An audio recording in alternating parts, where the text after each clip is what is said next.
order to comply with your curriculum, you have to maintain.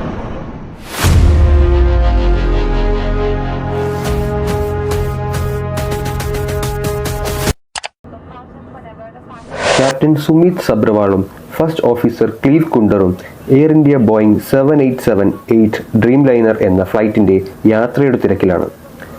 Sardar Vallabhbhai Patel international എയർപോർട്ടിൽ നിന്നും London Gatwick എയർപോർട്ടിലേക്കാണ് ഇന്നത്തെ അവരുടെ പ്രയാണം. ഫ്ലൈറ്റിനുള്ള സമയമായിരിക്കുന്നു. ഇരുവരും ഫ്ലൈറ്റിൻ്റെ ഡോക്കിലേക്ക് നടക്കുവാൻ തുടങ്ങി. ക്രൂ മെമ്പേഴ്സിനുള്ള ഇൻസ്ട്രക്ഷൻ കൊടുത്തു കഴിഞ്ഞ് ഇരുവരും ഫ്ലൈയിങ് കോക്പിറ്റിലേക്ക് കയറുന്നു. പതിവ് പോലെ ടെക്നിക്കൽ മെക്കാനിസവും കമ്മ്യൂണിക്കേഷൻ ഫെസിലിറ്റീസും ഒക്കെ പരിശോധിക്കുകയാണ് അവർ. എയർപോർട്ട് റാം ഏജന്റുമാർ യാത്രക്കാരുടെ ലഗേജുകളെല്ലാം ഫ്ലൈറ്റിലേക്ക് കയറ്റി കഴിഞ്ഞു. Attention all passengers, this is the final boarding call for Air India flight B789 departing to London Gatwick. This flight is operated on a Boeing 787 Dreamliner and will be departing from gate number 3. We are now inviting all remaining passengers to proceed to gate 3 for immediate boarding. Thank you. വരിവരിയായി അവരുടെ സാധനങ്ങളുമായി യാത്രക്കാരെത്തി. Air hostess അവരുടെ ജോലിയിൽ മുഴുകിക്കഴിഞ്ഞു. കുറച്ചുപേർ യാത്രക്കാർക്ക് വേണ്ടിയുള്ള സൗകര്യങ്ങൾ ചെയ്തു കൊടുക്കുന്നു. മറ്റു ചിലർ യാത്രക്കാരെ വിനയപൂർവ്വം വെൽക്കം ചെയ്യുന്നു. ഏതാനും മിനിറ്റുകൾക്കകം ഫ്ലൈറ്റ് പറക്കാനുള്ള തയ്യാറെടുപ്പുകളുടെ അവസാന ഘട്ടത്തേക്ക് എത്തുന്നു. 230 യാത്രക്കാരും 2 പൈലറ്റും 10 ക്രൂ മെമ്പേഴ്സും അടക്കം 242 പേരാണ് ഇപ്പോൾ ആ ഫ്ലൈറ്റിലുള്ളത്.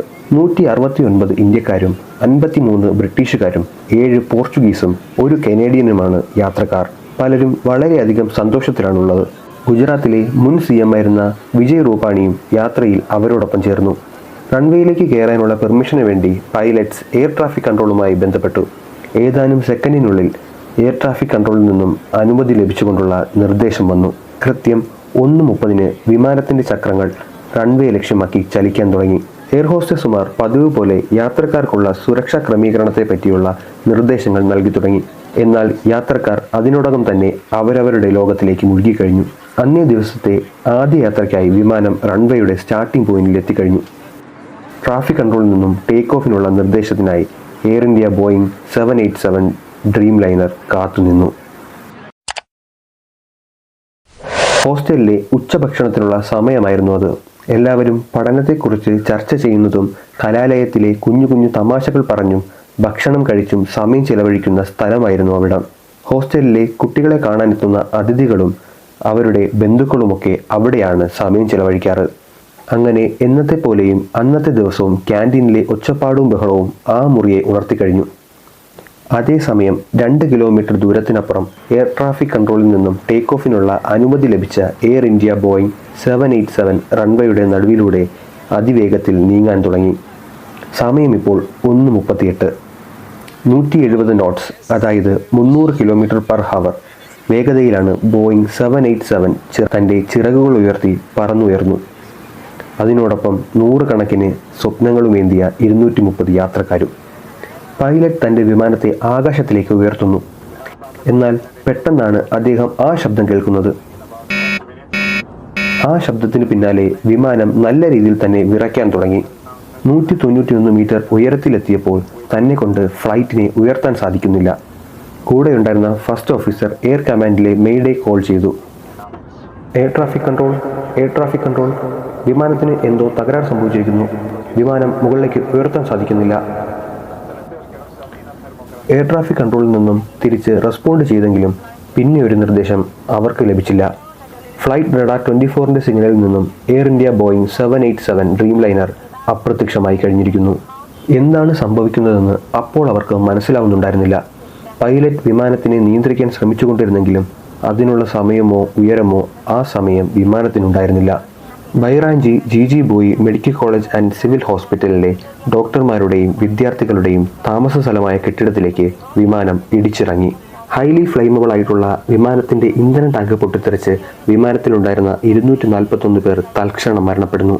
എന്നാൽ അവരിൽ ഒരാൾ മാത്രം ചെറിയ പരിക്കോടുകൂടി രക്ഷപ്പെടുന്നു. വിശ്വാസ് കുമാർ രമേശ്.